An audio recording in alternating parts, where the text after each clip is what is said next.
Assalamualaikum warahmatullahi wabarakatuh. Waalaikumsalam warahmatullahi wabarakatuh. Bismillahirrahmanirrahim. Alhamdulillahi rabbil alamin. Wabihi nasta'inu ala umuri dunya waddin. والصلاة والسلام على أشرف الأنبياء والمرسلين سيدنا ومولانا محمد وعلى آله وأصحابه المجاهدين الطاهرين أما بعد. Saudara-saudara kaum muslimin rahimakumullah. Di dalam surah Al-Ankabut ayat 2, Allah Subhanahu wa ta'ala memberikan peringatan. Ahasiban nasu ayyutraku ayyaqulu amanna wa hum la yuftanun. Adakah manusia menyangka bahwa mereka akan dibiarkan saja mengucapkan amanna, dibiarkan saja mengatakan kami beriman kepada Allah, wa hum la yuftanun, padahal mereka belum diuji lebih dahulu.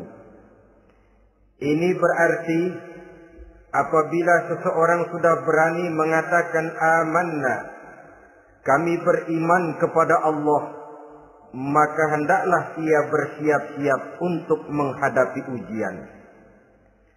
Setelah ujian datang, barulah akan nampak nyata kadar dan kualitas keimanan yang dimiliki oleh seseorang. Timbul pertanyaan, mengapa orang yang beriman yang justru diuji oleh Allah Subhanahu wa ta'ala? Logikanya tentu ringan saja, bahwa yang mengikuti ulangan di sekolah tentu adalah anak-anak sekolah. Kalau tidak sekolah, tentu saja tidak perlu ikut ulangan. Makin tinggi kelasnya, makin berat soal ulangan yang diberikan kepadanya. Demikianlah dalam kehidupan beragama. Justru yang beriman, yang mendapat ujian dari Allah Subhanahu wa ta'ala, semakin tinggi nilai kualitas keimanannya, akan semakin berat ujian dan cobaan yang diberikan kepadanya. Nabi kita Muhammad sallallahu alaihi wasallam pernah pula memperingatkan. Beliau bersabda, "Inna asyaddal bala'i al-anbiya, thumma al-awliya, thumma al-ulama, thumma al-amsal fal-amsal, ubtuliyan nasu ala hasabi dinih." Sesungguhnya ujian yang paling berat adalah yang telah diberikan Allah kepada para nabi-nabi. Di bawah itu adalah para aulia, kemudian para ulama, bertahap ke bawah dan ke bawah, diuji setiap orang menurut keteguhan dan kekuatannya berpegang kepada agamanya. Jadi semakin teguh kita berpegang kepada ajaran agama, semakin dekat kita dengan aturan-aturan agama, semakin berat ujian dan cobaan yang datang menimpa kehidupan ini. Maka persoalan inilah yang akan kita bicarakan pada pertemuan kali ini, tentang cobaan-cobaan yang datang menimpa kehidupan kita. Pokok persoalannya adalah surah Al-Baqarah ayat 155. Allah Subhanahu wa ta'ala menjelaskan jenis-jenis ujian yang diberikan kepada kita orang-orang yang beriman. Dalam Al-Baqarah 155 itu, Allah Subhanahu wa ta'ala menjelaskan, وَلَنَبْلُوَنَّكُمْ بِشَيْءٍ مِّنَ الْخَوْفِ وَالْجُوعِ وَنَقْصٍ مِّنَ الْأَمْوَالِ وَالْأَنفُسِ وَالثَّمَرَاتِ وَبَشِّرِ الصَّابِرِينَ الَّذِينَ إِذَا أَصَابَتْهُمْ مُصِيبَةٌ قَالُوا إِنَّا لِلَّهِ وَإِنَّا إِلَيْهِ رَاجِعُونَ. وَلَنَبْلُوَنَّكُمْ بِشَيْءٍ مِّنَ الْخَوْفِ, dan tentu dan pasti kata Allah, kami akan menguji kamu sekalian, kami akan mencoba kamu sekalian dengan sebagian kecil dari rasa takut, wal ju', rasa lapar, wa naqsim minal amwal wal anfusi was samarat, kekurangan harta, jiwa dan buah-buahan. Ada 5 macam jenis ujian yang dijelaskan di dalam Al-Baqarah 155 ini. Yang pertama, walanabluwannakum bisyai'im minal khauf. Kami uji, kami coba kamu dengan sebagian kecil daripada rasa takut. Setiap manusia terlahir dengan membawa 2 sifat. Yang kontroversi, akan disebut apa seseorang bergantung kepada sifat mana yang lebih menonjol di dalam dirinya. Tiap orang punya rasa berani, tiap orang punya rasa takut. Kalau beraninya lebih besar daripada takutnya, ia dinamakan pemberani. Tapi kalau takutnya yang lebih besar daripada beraninya, ia dinamakan penakut. Tapi yang jelas, 2 sifat kontroversial ini memang ada dalam diri manusia. Akan diuji kamu sekalian dengan sebagian kecil daripada rasa takut. Takut yang kadang-kadang tidak beralasan. Yang kaya takut jatuh miskin, yang punya jabatan takut kehilangan kedudukan dan pengaruhnya, dan pada akhirnya yang hidup pun menjadi takut mati. Sesuatu yang sungguh tidak beralasan dan menimbulkan kegelisahan di dalam kehidupan. Mari kita lihat dampak yang ditimbulkan oleh rasa takut ini. Ada orang kaya yang takut jatuh miskin. Akibat rasa takutnya ini, pertama, ia menumpuk-numpuk harta sebisa-bisanya dengan menghalalkan segala macam cara. Tidak peduli halal haram, tidak ngerti hak batil, tidak tahu hak dan pantas dan ma'ruf munkar atau tercela. Yang penting ia bisa menumpuk-numpuk harta, menimbun-nimbunnya, tidak hanya cukup untuk dirinya sendiri.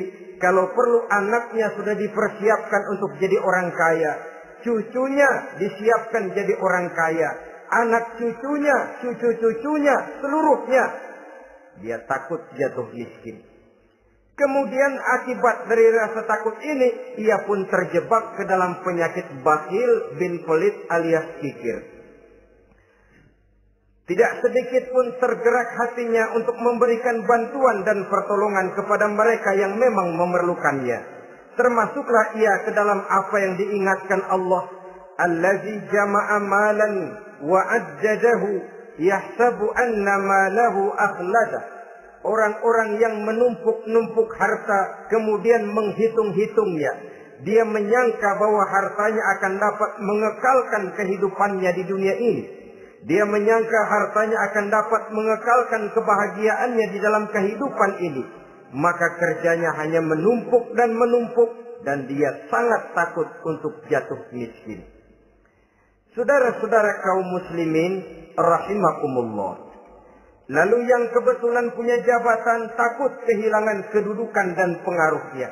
Maka ia akan melakukan segala cara dan jalan untuk menjaga keamanan dan ketenangan dari jabatan yang sedang didudukinya.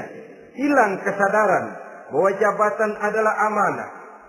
Hilang pengertian bahwa kedudukan adalah alat untuk berbuat baik dan mengabdi kepada sesamanya. Yang ada pikirannya hanyalah bagaimana menjaga kedudukan dan pengaruhnya agar tetap ada dalam dirinya. Segala cara pun dilakukan dan kadang-kadang ia kehilangan kontrolnya. Kemudian pada akhirnya manusia pun dilanda oleh perasaan takut mati. Sungguh sangat tidak beralasan sama sekali. Karena mati adalah kewajiban dari semua yang bernama hidup. Dan Nabi mengingatkan, al-mautu babun fa kullun nasi dakhilu. Mati adalah merupakan satu pintu yang setiap orang akan masuk ke dalam pintu itu. Bahkan mati sesungguhnya bisa merupakan nasihat di dalam kehidupan kita. Beliau bersabda, taraktu fikum nasihataini, natiqan wa samitan. Aku tinggalkan kepada kamu 2 macam nasihat. Pertama, nasihat yang pandai bicara, dan yang kedua, nasihat yang diam saja. Sahabat bertanya, nasihat yang pandai bicara itu apa ya Rasul? Beliau menjawab, Al-Quran. Kalau nasihat yang diam saja apa ya Rasul? Beliau menjawab, maut. Saudara-saudara kaum muslimin rahimakumullah. Yang kaya takut miskin. Yang punya jabatan takut kehilangan kedudukan dan pengaruhnya. Dan pada akhirnya yang hidup pun menjadi takut mati. Sesungguhnya takut-takut yang sangat tidak beralasan sama sekali. Jika orang kaya takut jatuh miskin, untuk itu kemudian dia menghalalkan segala macam cara untuk menumpuk kekayaan yang tidak akan habis dimakan selama 7 turunan.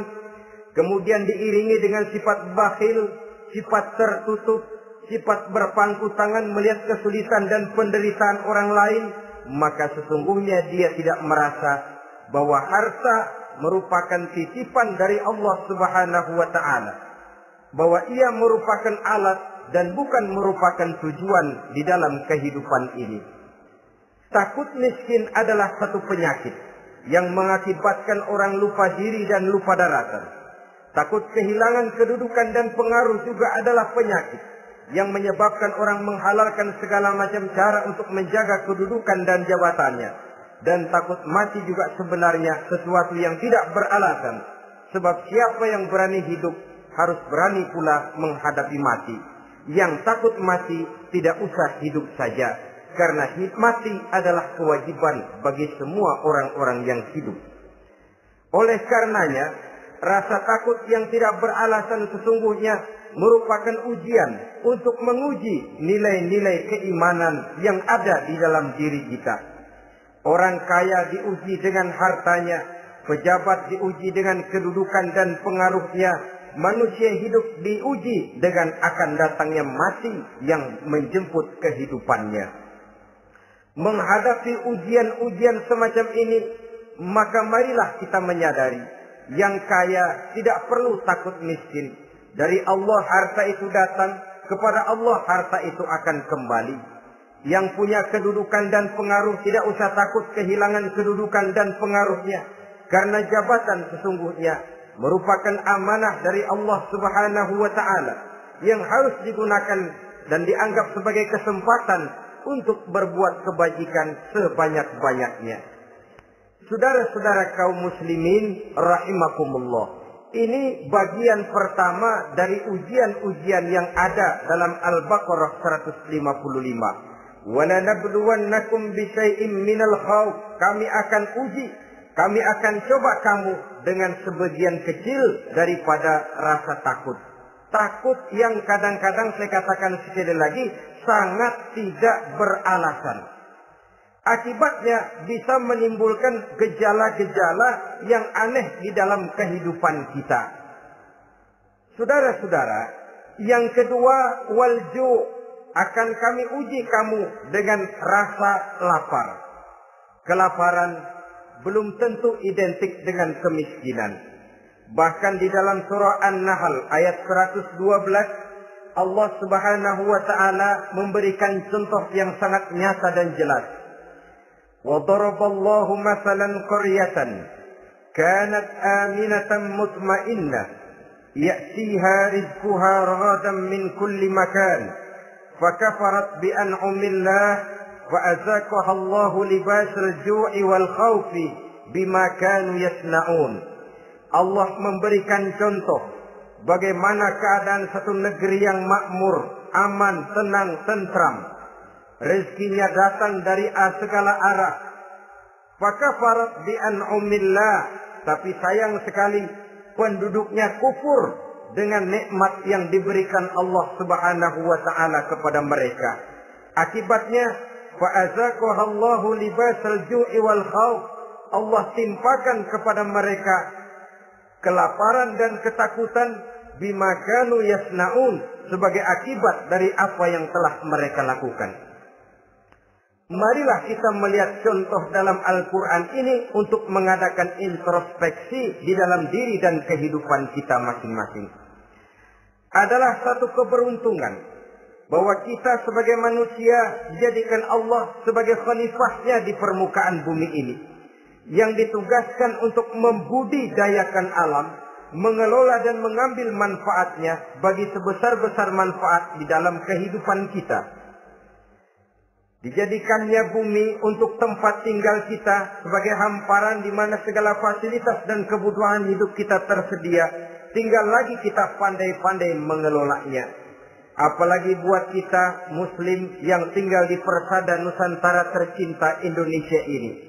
Satu negara yang orang katakan untayan jamrut katulistiwa, yang hijau ranau subur makmur, melahirkan slogan dengan kata gemah rifah loh jenawi toto tentrem kerto raharjo. Negara yang demikian subur, negara yang demikian indah, negara yang demikian hijau ranau ini, apabila kita terkena fakafarat bi an umillah, kufur kepada nikmat yang diberikan oleh Allah kepada kita, dia tidak akan mendatangkan ketenangan, dia tidak akan mendatangkan kesejahteraan, bahkan akan sangat boleh jadi akan menimbulkan kekacauan, ketidaktenangan dan kelaparan di tengah negara yang subur makmur. Inilah yang sangat menyedihkan. Kenapa ini bisa terjadi? Fakafarat bi an umillah, orang kufur terhadap nikmat yang diberikan Allah Subhanahu wa taala. Diberikan negara yang subur, makmur, indah, hijau ranau, tapi dikelola dengan cara yang brutal dan membabi buta. Menguras sumber daya alam melampaui sebagaimana yang seharusnya, sehingga memperkosa keadaan alam itu sendiri. Hutan dan belukar yang ditebangi secara liar dan sembarangan akan melahirkan gurun-gurun pasir yang gersang dan tandus. Sehingga dengan demikian maka akan mengakibatkan malapetaka bagi kehidupan manusia itu sendiri. Begitu juga percobaan-percobaan ilmu pengetahuan yang mengundang dan mengandung reaktor-reaktor nuklir akan memberikan luka kepada alam itu sendiri, yang mengakibatkan akan kembali kerugian kepada makhluk bernama manusia. Saudara-saudara kaum muslimin rahimakumullah. Jadi dengan demikian, di dalam satu negara yang subur, hijau, ranau dan makmur, bisa saja terjadi kelaparan apabila kita ingkar, tidak mau bersyukur terhadap nikmat yang diberikan Allah kepada kita. Kita kelola alam ini seenak perut kita saja dengan tidak memikirkan akibatnya di kelak kemudian hari nanti. Kita ambil satu contoh. Orang-orang tua kita dulu pada umur 60 tahun, 70 tahun, kalau dia menanam kelapa, orang lalu bertanya, kakek nanam kelapa untuk siapa nanti? Apa jawabannya? Untuk anak cucu saya. Umur 60 tahun atau umur 70 tahun, ia masih menanam pohon kelapa. Untuk apa katanya? Untuk anak cucu saya di belakang kemudian hari nanti. Orang yang bisa menanamkan sesuatu untuk generasi yang akan datang, itulah orang tua yang bijaksana. Tapi orang yang menanam sesuatu hanya untuk kepentingan dirinya sendiri saja, maka itulah orang yang hanya mementingkan diri sendiri atau orang egois. Tapi lebih celaka lagi, orang yang mau melakukan sesuatu yang akan meninggalkan akibat bagi generasi yang akan datang, akibat yang tidak baik, itulah orang yang aniaya, orang yang zalim di dalam kehidupan kita. Bumi, tempat di mana kita manusia tinggal, bukan satu wujud yang tanpa batas. Pernahkah kita membayangkan cuma satu bumi untuk dihuni oleh 5 miliar lebih dari makhluk bernama manusia, yang kadang-kadang pertumbuhan sarana untuk menunjang kehidupan tidak sepesat pertumbuhan jumlah makhluk bernama manusia itu sendiri. Oleh karena itu kita dituntut untuk pandai-pandai mengelola, membudidayakan alam ini dengan tetap menjaga keseimbangannya, sehingga bahaya kelaparan yang merupakan ujian di dalam kehidupan, insya Allah tidak akan kita temukan di dalam kehidupan kita. Saudara-saudara kaum muslimin rahimakumullah. Ini kelaparan dalam artian sebagai satu bangsa. Bisa juga kelaparan dalam artian dalam kehidupan pribadi daripada manusia. Hidup ini, kata orang, berjalan bagaikan roda pedati. Sekali tempo naik kita ke atas, lain saat turun kita ke bawah. Ada saatnya kita jaya, ada saatnya kita pun mengalami kemunduran. Oleh karena itu, pasang surut kehidupan ini membuat orang seharusnya sadar bahwa pasang surut itu tidak harus menyebabkan pasang surutnya dia di dalam melaksanakan ibadahnya kepada Allah Subhanahu wa ta'ala. Kelaparan boleh jadi memang merupakan ujian untuk menguji nilai-nilai keimanan seseorang. Apabila dalam kondisi lapar imannya mantap, imannya teguh, imannya kuat, maka dalam kondisi di mana perutnya tidak lapar, tentu iman itu akan lebih bertambah mantap lagi. Kalau orang perutnya kenyang, kalau orang perutnya berisi penuh, lalu imannya stabil, kemudian pada saat kelaparan imannya pun mengalami penurunan, maka di situ nyata, di saat dia diuji dengan kelaparan, kualitas imannya ikut menyurut, mundur ke belakang, dan mengalami proses degradasi, proses peluncuran dan penurunan. Oleh karenanya, marilah kita menyadari Allah Subhanahu wa ta'ala senantiasa memberikan yang terbaik kepada kita bersama. Kelaparan, apabila kita terima dengan sikap lapang dada, tidak akan menyebabkan kita menjadi berbuat nekat.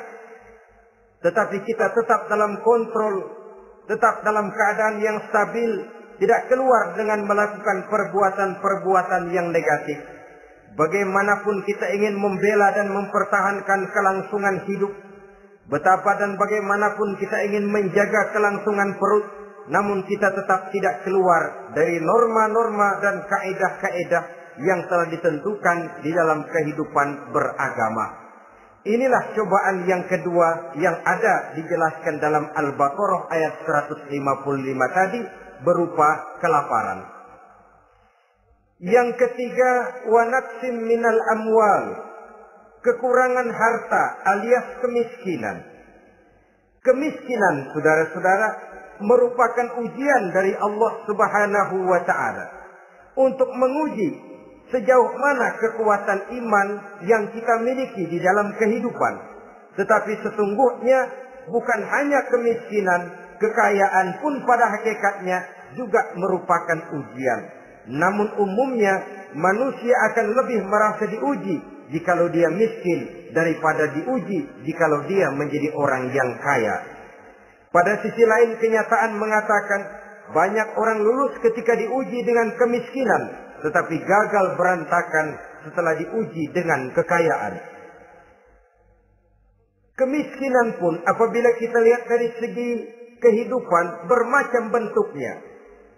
Ada kemiskinan di bidang ilmu pengetahuan. Karena kemiskinan dan kebodohan memang merupakan dua saudara yang seakan-akan sekandung. Yang satu bisa menimbulkan yang lain, tapi paling celaka kalau keduanya sudah berjalan beriringan. Maksud saya, kemiskinan bisa menimbulkan kebodohan, kebodohan bisa menimbulkan kemiskinan, tapi yang paling celaka sudahlah miskin, bodoh pula. Miskin ilmu. Yang kedua, miskin akhlak. Ini lebih parah lagi daripada miskin ilmu. Kalau miskin ilmu orang sekedar goblok bin bodoh alias tolol, maka miskin akhlak ini menyebabkan orang kurang ajar, tidak punya budi pekerti. Sehingga dengan demikian miskin akhlak sesungguhnya lebih bahaya daripada miskin ilmu. Adapun miskin yang kita kenal pada umumnya dan juga yang dimaksud dalam ayat ini adalah miskin harta. Imam Ali karramallahu wajhah pernah memberikan peringatan. Kadal faqru ayyakuna kufran. Boleh jadi kemiskinan mendekatkan orang kepada kekufuran. Dengan kata lain, biasanya kemiskinan bisa membuat orang nekat. Kalau sudah nekat, maka bukan cuma harga diri yang terjual, bukan cuma keluarga yang terjual, bukan cuma nilai-nilai materi yang dimilikinya yang terjual, bahkan iman dan keyakinannya, akidah dan pandangan hidupnya pun tidak akan segan-segan digadaikannya, dijualnya untuk mengatasi kelaparan dan kemiskinan itu tadi. Padahal selalu diingatkan, pandangan dan keyakinan, iman sesungguhnya merupakan insan paling mahal, sesungguhnya merupakan mutiara paling berharga di dalam kehidupan kita. Maka kemiskinan memang merupakan ujian. Banyak orang yang kebal berhadapan dengan segala macam cobaan, tapi pada saat diuji dengan kemiskinan, ia tidak tahan diri, ia tidak sanggup menjaga dan mempertahankan akidahnya, maka akidah yang cuma satu-satunya pun ikut terjual juga adanya. Saudara-saudara kaum muslimin rahimakumullah, mari kita menelusuri bahwa sesungguhnya Nabi menyatakan, ajaban li amril muslim, inna amrahu kullahu lahu khair. Aneh kata Nabi, aku heran kata Nabi, urusan orang Islam ini sesungguhnya semuanya baik. Baik bagaimana? Kalau dia kaya, dia bersyukur, dan itu baik. Kalau dia miskin, dia bersabar, itu juga baik. Jadi kaya bagi orang Islam baik, miskin bagi orang Islam juga baik. Kalau dia kaya, dia kan bisa berkata, alhamdulillah saya kaya, mudah-mudahan harta ini bisa menunjang ibadah saya kepada Allah Subhanahu wa taala. Baik. Kalau dia miskin, dia juga berkata, alhamdulillah saya miskin, mudah-mudahan di akhirat nanti pemeriksaannya tidak lama-lama seperti orang kaya. Ya kalau melarat yang mau diperiksa apaan? Memang nggak punya apa-apa. Yang kaya boleh jadi pemeriksaannya rada seret, banyak sikutannya. Saudara-saudara kaum muslimin, dua persoalan ini baik kalau kita tidak salah terima. Mana yang lebih baik? Tentu yang lebih baik menjadi orang kaya yang bersyukur. Dan itu memang wajar. Kaya, syukur. Miskin, sabar. Yang luar biasa kalau mau tahu, miskin, syukur. Kalau kaya, syukur memang mestinya. Miskin, sabar. Ya mestinya lah. Miskin kagak sabar mau kemana? Tapi yang luar biasa sesungguhnya, miskin, syukur. Syukur bagaimana? Ya seperti saya katakan tadi. Alhamdulillah, mudah-mudahan di akhirat nanti pemeriksaannya tidak lama seperti orang yang kaya.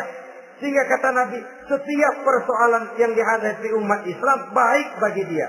Miskin, baik. Kaya, baik. Asal orang tidak salah terima. Tapi sebaliknya, kalau salah terima, kaya, lupa diri. Miskin, lupa daratan. Pada posisi di mana dia sebenarnya tidak bisa menerima kenyataan dengan baik. Akhirnya kehilangan kontrol. Saudara-saudara kaum muslimin rahimakumullah. Karena itu pada pertemuan kali ini saya ingin mengajak kita bersama. Marilah kita menyadari betapapun kemiskinan yang datang menimpa, seluruhnya merupakan ujian yang datang dari Allah untuk menguji nilai-nilai keimanan kita. Jangan iman itu berubah, jangan akidah itu bergoyah, jangan keyakinan dan pandangan hidup itu tertukar dengan keyakinan dan pandangan hidup lainnya. Bahkan dalam kemiskinan, orang biasanya menemukan diri dan kepribadiannya. Dalam kemiskinan, orang bisa berjalan lebih lurus untuk mendekati Allah Subhanahu wa taala. Sesungguhnya kemiskinan bukan merupakan sesuatu yang harus kita takuti. Apalagi kalau ia memang merupakan ujian. Kemiskinan yang merupakan ujian adalah kemiskinan yang akan berakhir dengan kebaikan.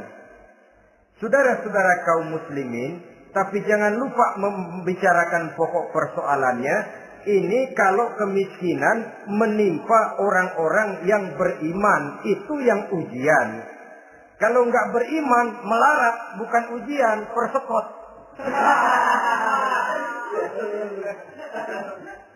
Nah, orang lalu bertanya, Pak, kalau orang kafir kaya bagaimana?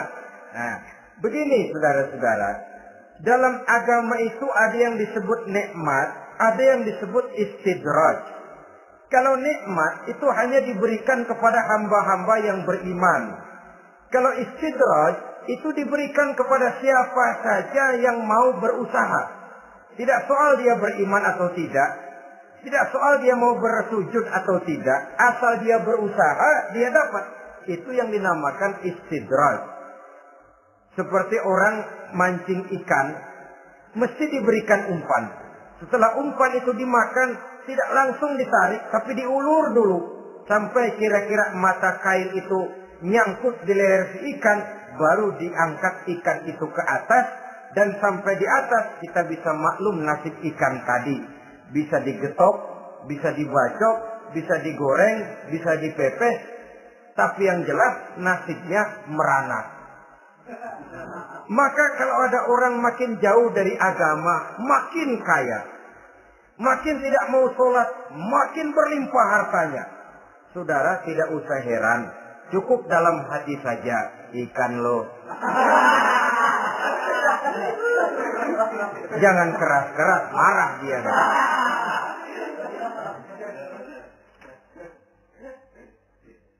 Kemiskinan apabila didasari dengan sikap keimanan merupakan ujian untuk menguji kualitas keimanan seseorang.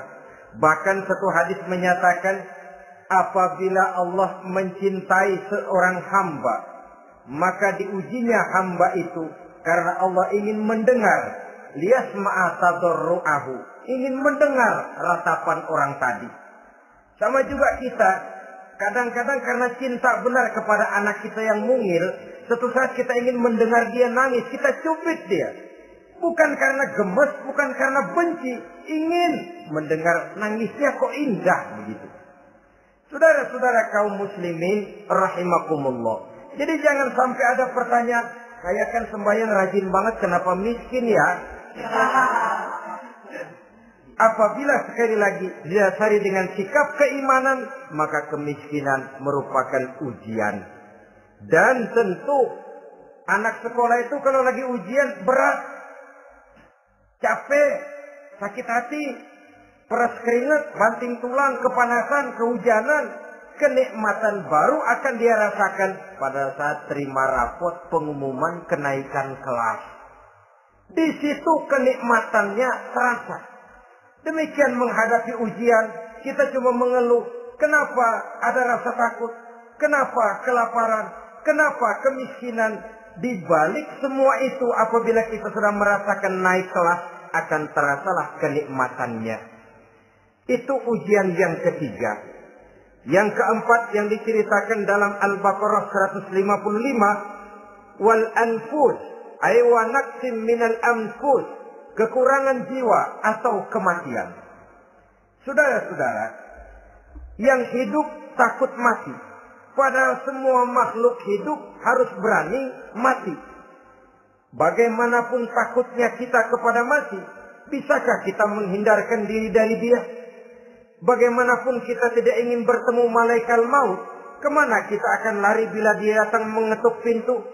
Bagaimanapun kita ingin menghindar dari pertemuan dengannya, kemana kita akan lari apabila dia sudah datang hendak menjemput nyawa? Karena itu memang ada satu prinsip yang dijelaskan oleh para ulama kita, iskariman au mut syahidan. Mati dan hidup dua hal yang tidak terpisahkan. Oleh karenanya, kalau memang hidup, hiduplah secara mulia. Kalau mati, matilah secara syahid. Hidup mulia atau mati syahid. Jangan terbalik. Hidup sia-sia, mati konyol. Nilai yang tidak ada artinya. Alangkah nikmatnya hidup yang berisi kemuliaan, dan alangkah indahnya mati dalam nilai syahid. Saya ingin menyegarkan ingatan saudara-saudara kepada sikap Nabi Allah Ismail alaihi salam ketika menghadapi keputusan dari Allah Subhanahu wa taala memerintahkan Nabi Ibrahim alaihi salam untuk menyembelih leher anaknya Ismail, yang ini berarti adalah kematian. Ketika datang perintah untuk menyembelih leher Nabi Ismail, Nabi Ibrahim berkata kepada putranya, "Ya bunayya inni ara fil manami anni azbahuka fanzur madza tara." Ananda Ismail, ayah mimpi diperintah oleh Allah untuk menyembelih lehermu. Menurut pendapatmu bagaimana mimpi ini, nak? Laksanakan atau tidak usah? Saya tidak sanggup membayangkan. Anak cuma satu-satunya. Sudah lama diharapkan. Si buah hati belahan jantung pelanjut cerita penerus sejarah. Ketika anak ini sedang lucu-lucunya, turun perintah untuk menyembelihnya. Ya, kalau anak kita banyak, turun perintah potong leher anakmu, mungkin kita bisa pilih yang mana yang rada bandelan nih.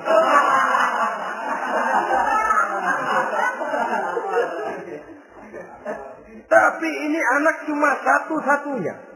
Lucu, sudah lama diharapkan. Dan memang itu juga merupakan ujian kepada Nabi Allah Ibrahim. Seolah-olah Allah berkata, "Hai Ibrahim, dahulu sebelum kau punya anak, kau memang cinta kepadaku. Sekarang setelah kau punya anak, masuk rasa cinta anak ke dalam hatimu. Buktikan Ibrahim, mana yang lebih besar, cintamu kepadaku, kata Allah, atau cintamu kepada anakmu. Sembelih leher anakmu." Ternyata kemudian sejarah menyatakan, Nabi Ibrahim cinta kepada Allah, beliau pun cinta kepada putranya. Tapi cintanya kepada Allah lebih besar daripada cintanya kepada putranya. Sehingga ketika turun perintah penyembelihan, itu pun dilaksanakannya, tapi tetap musyawarah dulu. Yakin itu memang perintah Allah, beliau toh mengajak dialog putranya. Ini yang penting dalam kehidupan kita. Dialog. Nah, bapak mimpi diperintah Allah untuk menyembelih lehermu. Menurut pendapatmu bagaimana, nak? Laksanakan atau tidak? Yakin itu perintah Allah, tapi asas musyawarahnya tidak beliau tinggalkan. Walaupun yakin orang tua berbuat untuk kebaikan anak, alangkah baiknya anak diajak bicara. Sehingga dengan hasil pembicaraan ini nanti kita akan mengerti gejala perkembangan dan kemauan dari jiwa si anak tadi. Saudara-saudara kaum muslimin, apa jawaban Nabi Allah Ismail yang ketika itu masih remaja? Beliau menjawab, "Ya abatif al-ma tu'mar, satajiduni insyaallahu minas sabirin." Bapak, jikalau memang ini memang perintah Allah, laksanakan saja Bapak. Tidak usah ragu.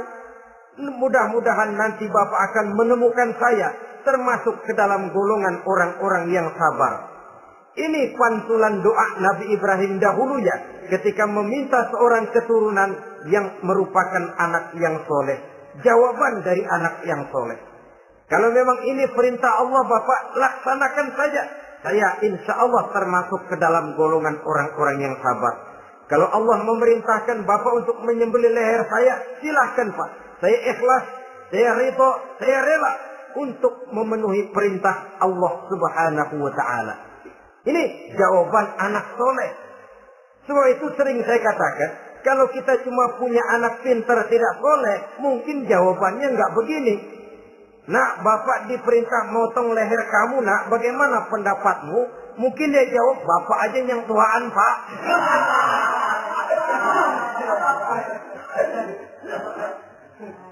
Saudara-saudara kaum muslimin rahimakumullah. Jadi prinsip ini gugur memenuhi panggilan Allah. Hidup mulia atau mati dengan syahid. Dua pilihan yang harus dua-duanya bisa kita laksanakan. Iskariman au mutsyahidan. Kalau hidup, hiduplah dalam kemuliaan. Kalaupun mati, matilah sebagai syahid. Sebagai orang yang dikenang kebaikan dan kebajikannya. Sebagai orang yang dekat dan banyak berbuat untuk kepentingan agamanya. Jangan tidak tercapai kedua-duanya. Hidup tidak punya nilai, mati pun tidak punya arti. Sia-sia semuanya. Kita masih hidup, orang anggap nggak ada. Dalam istilah tauhid disebut wujuduhu ka'adamihi. Adanya sama dengan tidak adanya. Dia sih ada apa nggak ada, sama gitu-gitu juga. Alangkah ruginya kalau ada kita dianggap sama dengan tidak ada. Apalagi kalau kita sudah tidak ada, ya tidak ada beneran. Iskariman au mutsyahidan. Hiduplah mulia atau matilah sebagai syahid. Saudara-saudara kaum muslimin rahimakumullah. Mati sesungguhnya juga merupakan ujian. Untuk menguji sejauh mana persiapan yang sudah kita lakukan di dalam kehidupan ini untuk menyambut. Dan tidak cuma sekedar untuk menyambut, tapi juga untuk mengarungi kehidupan sesudah kematian itu sendiri. Sebab kematian bukan akhir dari segalanya. Kematian cuma satu pintu di mana kita akan masuk dan akan berjalan kembali menelusuri fase-fase kehidupan yang telah ditentukan oleh Allah Subhanahu wa taala. Saudara-saudara kaum muslimin rahimakumullah. Pembicaraan tentang kematian ini pun bisa kita evaluasi.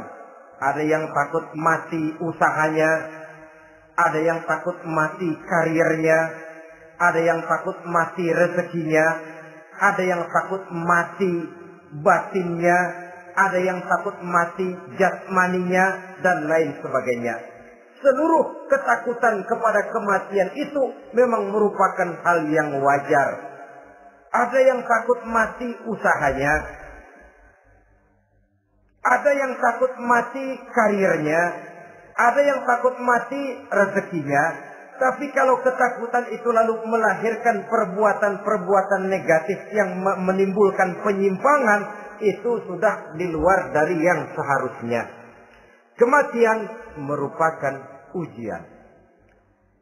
Menghadapi segala macam ujian termasuk kematian ini akan kita bicarakan pada bagian penutup nanti. Yang kelima, saudara-saudara, ujian yang dijelaskan dalam Al-Baqarah 155 tadi, wa naqsim minas samarat, kekurangan buah-buahan. Kekurangan buah-buahan bisa berarti paceklik. Ini juga bisa diakibatkan oleh apa yang dijelaskan dalam An-Nahl 112 tadi. Orang kufur kepada nikmat yang diberikan Allah Subhanahu wa taala. Orang jauh dari petunjuk-petunjuk agama. Merasa segala persoalan bisa dipecahkan dengan kemampuan otaknya. Hilang rasa ketergantungannya kepada Allah Subhanahu wa taala. Maka usahanya bisa berakhir dengan yang tidak diharapkan. Sudah bikin target, tahun ini kita bakal panen raya besar. Tahu-tahu tikus ngamuk. Habis padi digarap oleh tikus, panen bisa gagal. Bahkan beberapa tahun yang lalu, kita masih ingat bagaimana ulat-ulat menyerbu pohon-pohon jambu. Ribuan batang pohon jambu. Ribuan pohon-pohon jambu itu mati. Lalu jambu-jambu itu tidak bisa lagi dimanfaatkan dalam kehidupan. Tikus yang menyerbu sawah. Ulat yang menyerbu pohon-pohon jambu. Angin topan, puting beliung, gempa bumi. Itu sudah proses-proses di luar kemampuan manusia untuk mendeteksinya. Disinilah manusia harus sadar bahwa setelah ia berusaha dan berusaha sesuai dengan keterikatannya kepada hukum alam, kepada sunnatullah, maka ia harus punya sandaran vertikal kepada Allah Subhanahu wa taala. Agar bila usahanya berhasil, dia tidak lupa diri dan lupa daratan. Dan apabila usahanya kemudian ternyata gagal, dia tidak menjadi putus asa, buruk sangka, sempit hati, sempit pandangan. Cobaan datang dari Allah Subhanahu wa taala berupa kekurangan buah alias paceklik. Saudara-saudara, menghadapi cobaan dan ujian yang saya katakan tadi, 5 macam ini, Apa konsepnya? Apa jalan keluarnya?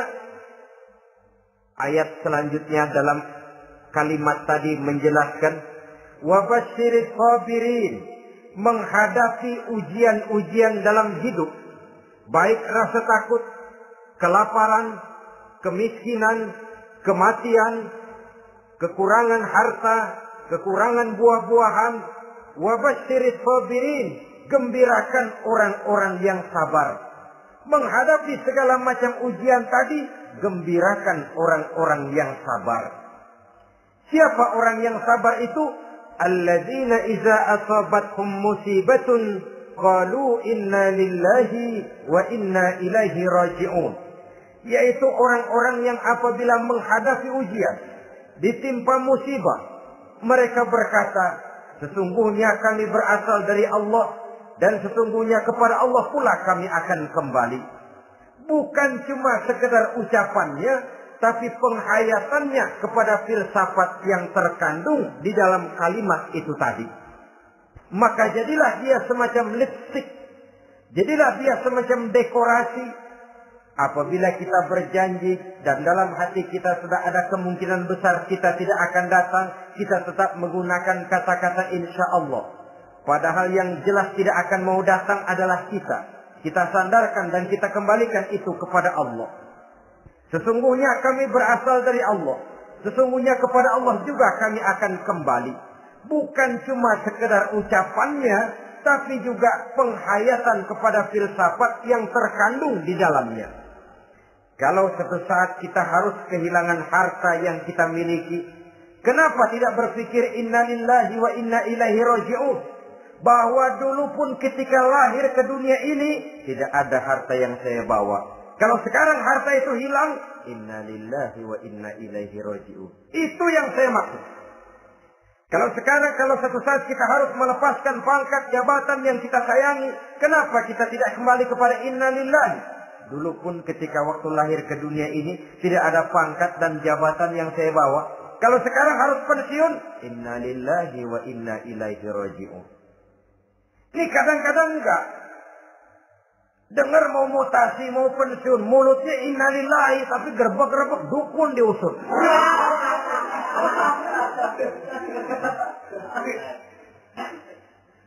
Keluarganya meninggal, mulutnya innalillahi, tapi nangisnya tetap enggak mau berhenti. Bukan cuma sekedar ucapannya, tetapi penghayatan kepada nilai dan filsafat yang terkandung di dalam kalimat innalillahi itu. Sesungguhnya segalanya saja berasal dari Allah. Segalanya saja akan kembali kepada Allah Subhanahu wa ta'ala. Kalau ini yang kita jadikan landasan, maka sesungguhnya menghadapi berbagai ujian ini, kita tidak akan salah tingkah. Tidak akan salah tingkah, tidak akan salah sikap. Kalau sudah ini dasar dan fondasi yang menjadi landasan tempat di mana seluruh cobaan datang bertumpu, segalanya datang dari Allah, segalanya akan kembali kepada Allah, maka betapapun bertumpu ujian datang menimpa, rasanya tidak akan lagi membuat kita goyah, karena fondasi tempat kita berdiri sudah demikian kokoh dan kuatnya. Dan fondasi itu inna lillahi wa inna ilaihi raji'un. Segalanya datang dari Allah, segalanya akan kembali kepada Allah Subhanahu wa ta'ala. Keyakinan ini memberikan kelapangan jiwa. Dari kelapangan jiwa, maka akan tertuang ketenangan dan ketentraman. Jauh dari stres, jauh dari darah tinggi, jauh dari bingung, jauh dari rasa takut. Segalanya sudah kita kembalikan kepada Allah Subhanahu wa ta'ala. Saudara-saudara kaum muslimin rahimakumullah. Oleh karenanya, ini jalan keluar dan inilah orang yang sabar. Yaitu orang yang mengembalikan segala persoalan bahwa segalanya datang dari Allah, segalanya akan kembali kepada Allah. Bukan sabar dalam pengertian kita sehari-hari. Sabar, maaf ya, dalam pengertian kita sehari-hari biasanya orang yang sabar yang gak banyak tingkah. Diam. Gak salah apa-apa, kepala dikelepak. Diam aja. Ente nggak salah apa-apa dikelepak diem ya. Gue lagi sabar, diem loh. Rasanya ini sih, kalau sabar macam ini yang kita punya, boleh jadi kita akan tertindas terus. Sebab itu pada penghujung surah Al-Asr, Allah menggandengkan antara tawasau bil haq dengan tawasau bis sabr. Kebenaran dan kesabaran, dua hal yang memang tidak boleh terpisahkan satu dengan yang lain. Kalau kita benar, kita harus sabar. Kalau kita mau sabar, harus karena benar. Apabila kebenaran satu prinsip, maka kesabaran adalah satu strategi. Prinsip yang tanpa strategi bisa membuat kita tidak akan mencapai tujuan yang kita harapkan. Artinya, kebenaran tanpa kesabaran membuat kita mudah dipatahkan orang, tapi kesabaran tanpa kebenaran akan membuat kita diinjak terus oleh orang lain. Karena itu, kalau yakin kita benar, harus sabar. Kalau mau bersabar, harus karena benar. Dalam hal ini, sifat sabar yang dicontohkan oleh Rasulullah Sallallahu Alaihi Wasallam sungguh memang merupakan jadi panutan. Sepanjang persoalannya adalah persoalan pribadi. Sepanjang pribadi beliau yang dihina, sepanjang pribadi beliau yang dicaci maki, beliau biasanya bisa mengendalikan diri. Tapi kalau sudah agama masalahnya, maka beliau pun tidak segan-segan mencabut pedang maju ke medan perang. Bukan untuk memaksakan agama dan keyakinan, karena agama dan keyakinan memang tidak bisa dipaksakan. Tapi untuk menjaga, membela dan mempertahankan agama dari hinaan, cemoohan dan caci maki orang lain. Yang kita lakukan sebaliknya. Kalau pribadi kita yang dihina, marahnya 17 langit. Tapi kalau sudah agama dicaci maki orang, agama dihina orang, agama diremehkan orang, biarin dah, masih banyak ustaz. Cuma masalah ustaz kah agama itu? Cuma urusan kiai kah agama itu? Tidak. Agama itu urusan setiap pribadi muslim. Ya, dia jadi pengusaha, ya dia jadi pejabat, ya dia jadi seniman, ya dia jadi teknokrat, ya dia jadi ekonom, ya dia jadi pakar di berbagai bidang. Agama adalah masalah setiap kita. Kalau pribadi Nabi yang dicaci, pribadi yang dihina dan dicemoohkan orang, beliau mengendalikan diri.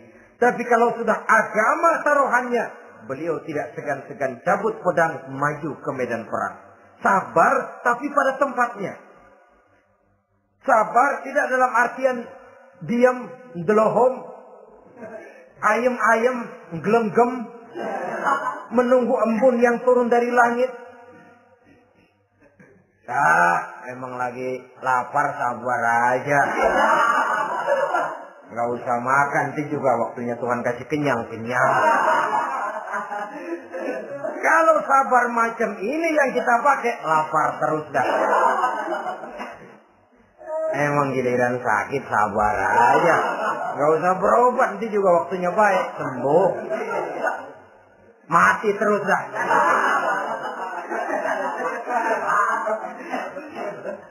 Ya, perkara ada orang sakit tidak berobat sembuh, itu hak Allah. Tapi tidak boleh kita jadikan sandaran, apalagi kalau makom kita dengan Allah masih sedemikian jauhnya. Itu hanya ucapan dari orang-orang yang makom dia dengan Allah itu sudah tidak ada jarak. Permohonannya dipenuhi, kehendaknya dituruti, sebab dia dengan Allah sudah sedemikian dekatnya.